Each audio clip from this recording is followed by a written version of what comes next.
ladies. I'm Lanikia, and you're watching What Happened on the Soaps. This is the Young and the Restless edition. All right, guys, let's get right into it. Today is Tuesday, September the 20th, 2022, 2022. On a scale of 1 to 10, I'm going to give it a solid 7. So we see Kyle, Summer, Diane, and Phyllis. They have all met, and I'm not gonna hold you long. Diane and Phyllis get read the riot act. Kyle and Summer say, "Listen, we're tired of babysitting you guys. If at any time either one of you does something to harm the other, then you're both fired." And they said, "What?" And they said, "Yes." So even it doesn't matter whose fault it is. If one of you retaliates, if one of you goes after the other one, you're both fired. So that's a way to make them both not do anything. Because Phyllis doesn't want to get fired because she did something to Diane. Well, I don't know, because Phyllis, she got that money now from the sale of the Grand Phoenix, so she might do it just because she knows she has the money and Diane does not. So I don't know how this is gonna work out, but they both agree that okay, we'll be on our best behaviors. We don't really have to interact with each other that much, and when we do, we'll keep it civil. And then so Diane and Phyllis leave, and then Kyle and Summer say, hopefully this all works out. And they say, yeah, but we got bigger things to plan. And Summer says we got a wedding to plan and everything. So they're super excited about that. And I'm not going to hold you long on this, y'all. It wasn't much. So then we see that Phyllis hits Nikki up and she says, I need to know what you're doing so we can get this B out of town, because she's ready for Diane to go. And I told you, I said, Phyllis got that Grand Phoenix money. So at this point, she doesn't care if they find out that she did something. It would get both of them fired. She doesn't care. She got money to live off of. And Phyllis will just open another business. So then we see Diane runs to Jack and she tells Jack, I'm sorry. And he says, sorry for what? And she said, for bringing Kyle and going to Kyle and Summer with my suspicions of Phyllis. And he said, which you found out not to be true. Diane, you knew Phyllis hadn't done that. You knew that was too amateur for Phyllis to have done or whatever. But anyways, and he just tells her, leave Phyllis alone, because at this point it seems like you two enjoy battling it out more than having peace. And he says, I know, I've been in those battles with Victor Newman where we let those battles create who we were as a person, like our character.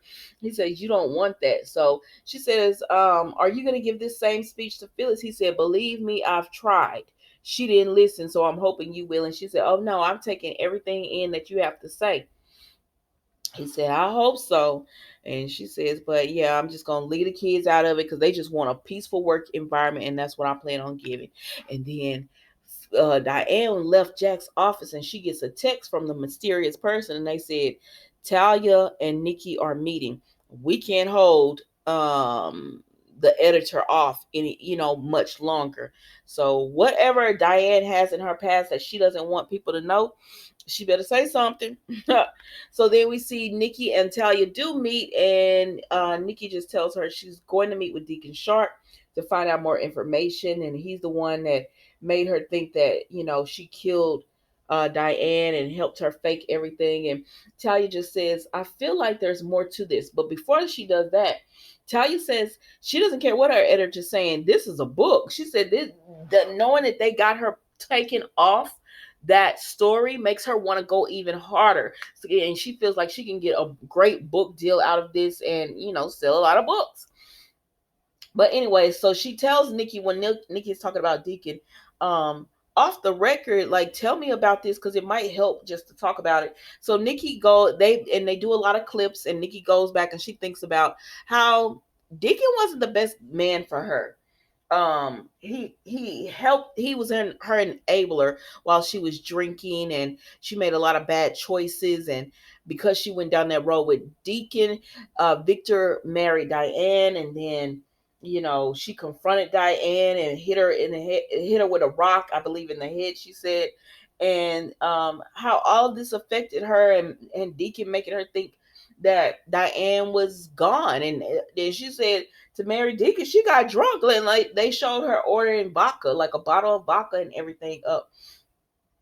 And because he was blackmailing her. And so anyways, Talia said, "Does it help getting that off?" She said, "Yes, because I need to stay focused. Deacon is so manipulative that I need to be focused and I need to have my wits about me when dealing with him." So then we see that Nikki texts Deacon and says she needs to meet. She's at the Beverly Hills hotel, and she gives him her room number. So then we see Victoria and Nick talk, and they are going over like business and stuff. And she tells him, "I have one more business deal that I want to talk to you about." And he's like, "What is it?" And so she tells him about that she found out that Chancellor Winters is going public, and Nick is like, "Wow, that really that soon?" They just merged, and she said, "Yes, but she wants to buy up a bunch of stock and be the majority shareholder, or whatever." And he says, "I have a question. Where'd you get this information from?" And he said, "Because it sounds like a disgruntled employee." So he said, "Did you get the information from Nate?" Because remember, Nick talked to Nate when Nate was bragging about how Ashlyn saw his ambition and all that. And Nick had warned Nate, "Don't let it make you into a bad person and make morally compromised positions, decisions and everything." And so he's like, why would you even think about doing that to Lily and Devon? And he's like, and Nate's just disgruntled, and this could have ramifications. But Victoria, as always, only sees the business side of it. And he says, "And have you thought about Billy?" And he says, "I think you're just doing this so you could be able to be Billy's boss. She says, "Well, when Catherine died and Dad had Chancellors, then he had to sell. I know that hurt him. So now getting it back, we have the chance to get it back." And Nick is just like, he doesn't want it. He's like, "I don't think we should do this." He said that, like, this is insider information. I like, it's illegal. You cannot do this. And then Nate, he said, "What does Nate want?" And she said, "He wants to be CEO." And she said, "You would do that?" He was like, "You would do that to Lily and Devon? That's a company that they've worked hard for and everything." And I said, "Yeah, she gonna do it." But if Elena, like, what he's gonna do. Elena, please say something. But I don't know, y'all. It's a mess. But Nick is not with it. He was like, I don't agree with this.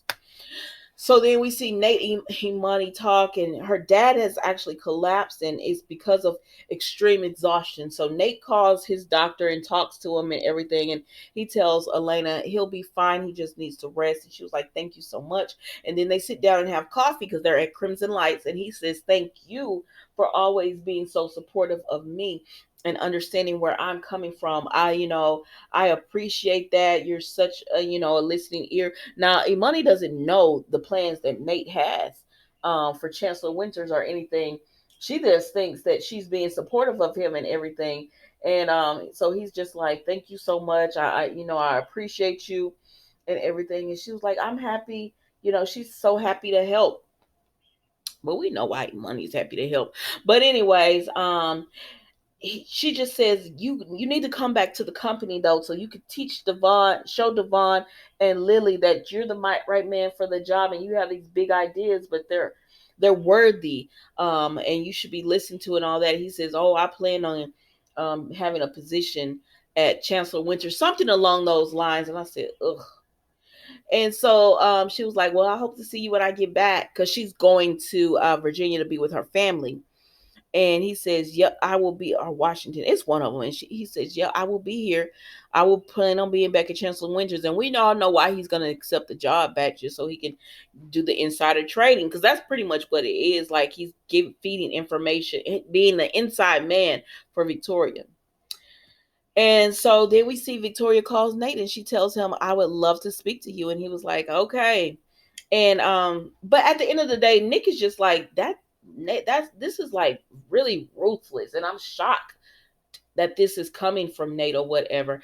And I said, Victoria, and he also told Victoria, that's a lot of money, and if something goes wrong, like fines, or if something goes wrong, um she could put the company in jeopardy. And there are spoilers saying that that's exactly what she's going to do, but I don't know for sure. So we'll see what happens, y'all. But anyways, that was the Young and the Restless today. Don't forget to like, comment, and subscribe to the channel, and I will see you tomorrow for a new episode of What Happened on the Soap Young What Happened on the Soaps, Young and the Restless edition.